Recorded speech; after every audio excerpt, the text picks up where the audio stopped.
Este programa es presentado por Loyalty Insurance.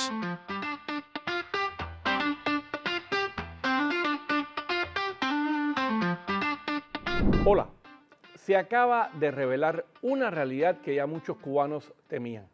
La destrucción, el desastre provocado por el huracán Melissa en el oriente del país ha desbordado y abrumado las capacidades de respuesta de ese régimen. Una realidad incluso en estos momentos revelada por las Naciones Unidas presentes ahí en el territorio cubano.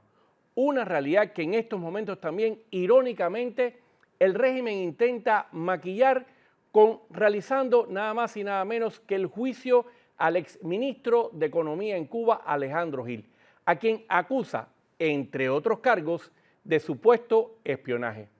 Una realidad que sin dudas para muchos analistas y para muchos cubanos, tanto dentro como fuera del país, es un intento de ese régimen que busca maquillar, desviar la atención con ese juicio de esa tragedia humanitaria que está viviendo toda Cuba. Soy Rolando Nápoles y esto es Hoy en Cuba, aquí en Univista TV. Yo le dije a ella que se fuera, que me dejara para que ella se salvara y me dejara a mí ahí tirada, porque yo perdí toda la fuerza. Y ella me alaba y me aló por mi brazo y ella me arrastró por toda la carretera hasta que vino un vecino y me cargó y me llevó para su casa. La magnitud de la catástrofe del huracán Melissa es superior a lo que han dicho públicamente las autoridades en Cuba. Lo acaba de revelar la representación de Naciones Unidas en la isla. Sus directivos califican de enorme esta destrucción y aseguran que el régimen está superado y abrumado por un desastre que ya eleva en más de 1 millón la cifra inicial de cubanos afectados. Ahora son más de 3,5 millones los damnificados por este huracán.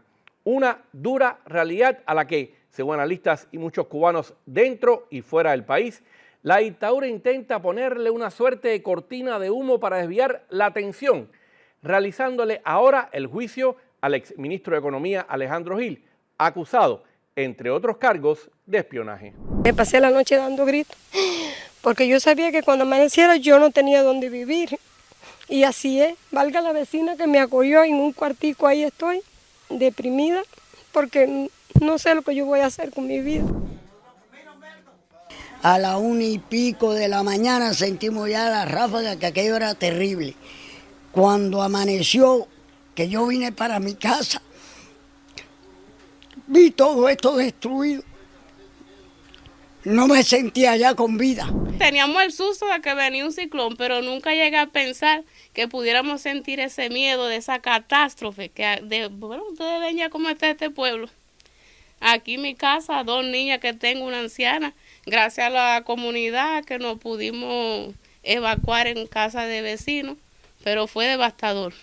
¿Ustedes perdieron aquí todo el techo? Aquí el techo completo. Estamos tratando de remendar porque tengo 2 niñas, una anciana, y no podemos dormir en el intemperie. Yo estaba en una casa de placa y yo sentía como si esa casa se fuera a explotar.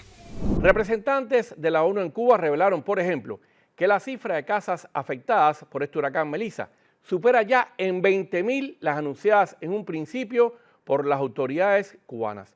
Hoy son más de 90,000 viviendas dañadas o derrumbadas totalmente. Y el aumento en las hectáreas de cultivo afectadas es de un 22%.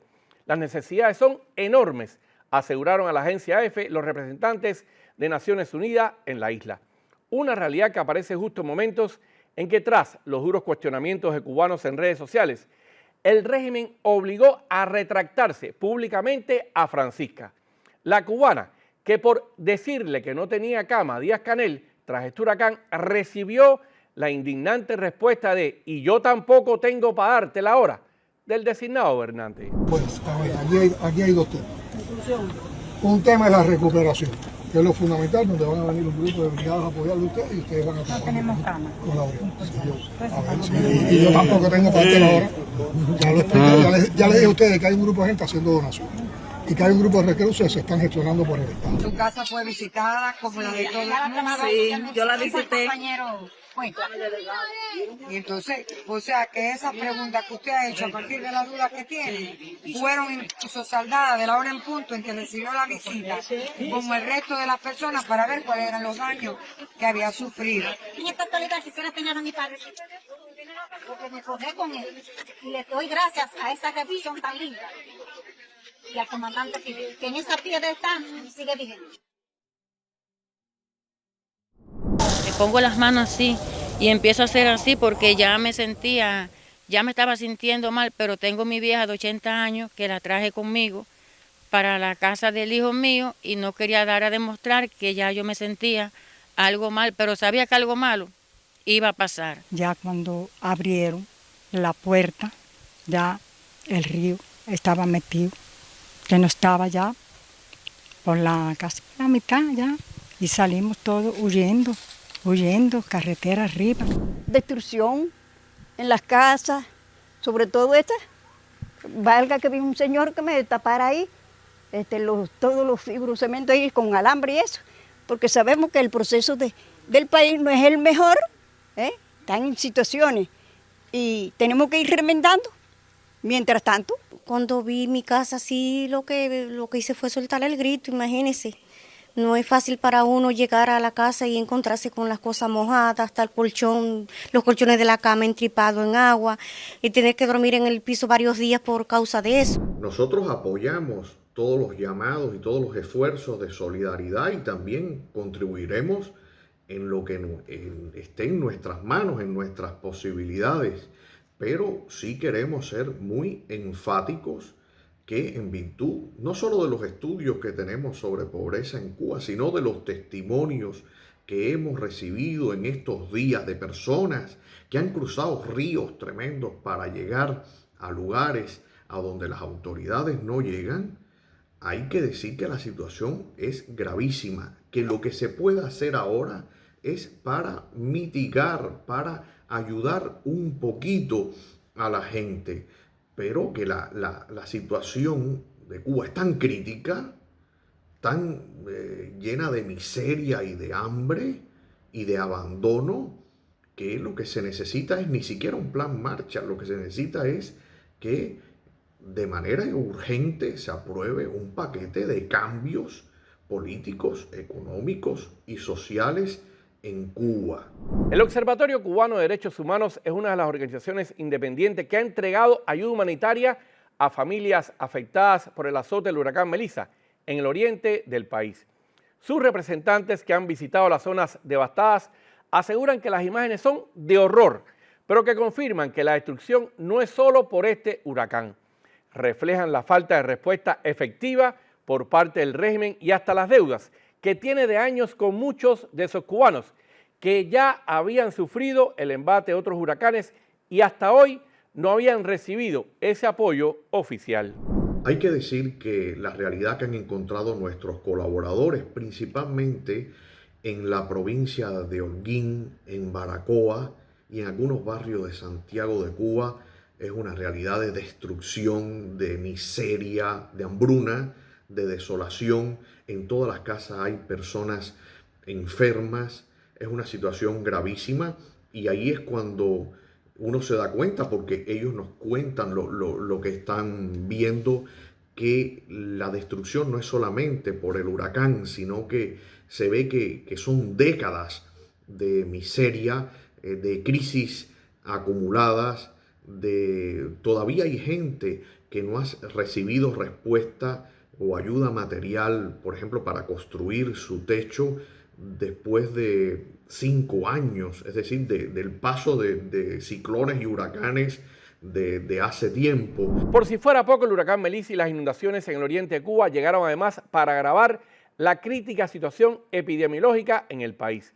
En las últimas horas, más cubanos, como el periodista de Cubanet Noticias, Adel Borne, denuncia en redes sociales la situación que enfrentan quienes como él sufren del chikungunya o dengue, una epidemia que evidentemente ha superado también las capacidades de respuesta de ese régimen. Yo tuve una fiebre de 40,5 por 3 días, fiebres que miren, no sé si pueden ver, miren mis codos, no ven mis codos como están, mis codos están pelados, vean mis codos, de la fiebre. Los labios se me quemaron de la fiebre. Fiebre que yo el primer día intenté ir al médico a atenderme como cuando a mí me daba el dengue, como se hace en las sociedades normales, porque yo muchas veces creo que yo vivo en una sociedad normal.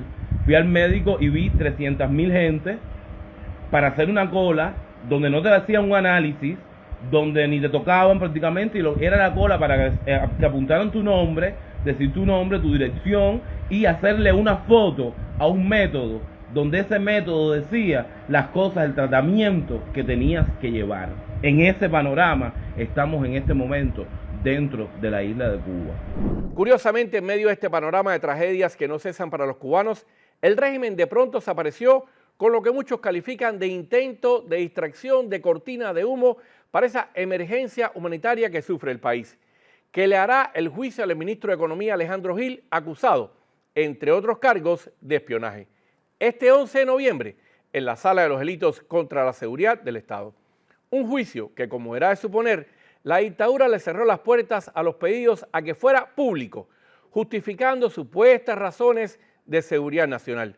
Por este presunto caso de espionaje, la Fiscalía le pide al antiguo aliado y amigo de Díaz-Canel cadena perpetua. Yo haré mi mayor esfuerzo, aunque sea para entrar yo, para entrar nosotros, y a mí nada me cambia la idea de que yo sé que espía no es.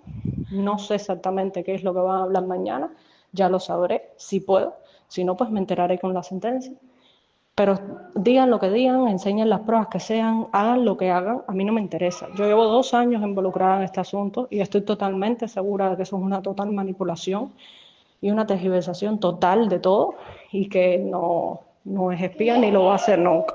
Y por cierto, aunque los representantes de Naciones Unidas en la isla dicen que las autoridades cubanas están comprometidas a lo que ellos llaman resolver, intentar solucionar esa difícil recuperación del oriente de Cuba tras el paso del huracán Melissa, la realidad les dice otra cosa. Los esfuerzos y los deseos de esa recuperación son superados sencillamente por esa realidad y sobre todo también por algo que es día cotidiano en el país, la incertidumbre de esos habitantes del oriente de Cuba por su futuro, teniendo en cuenta además la experiencia de otros tantos cubanos a los que aún ese régimen les debe todo de otros huracanes en la isla. Soy Rolando Nápoles y esto es Univista TV.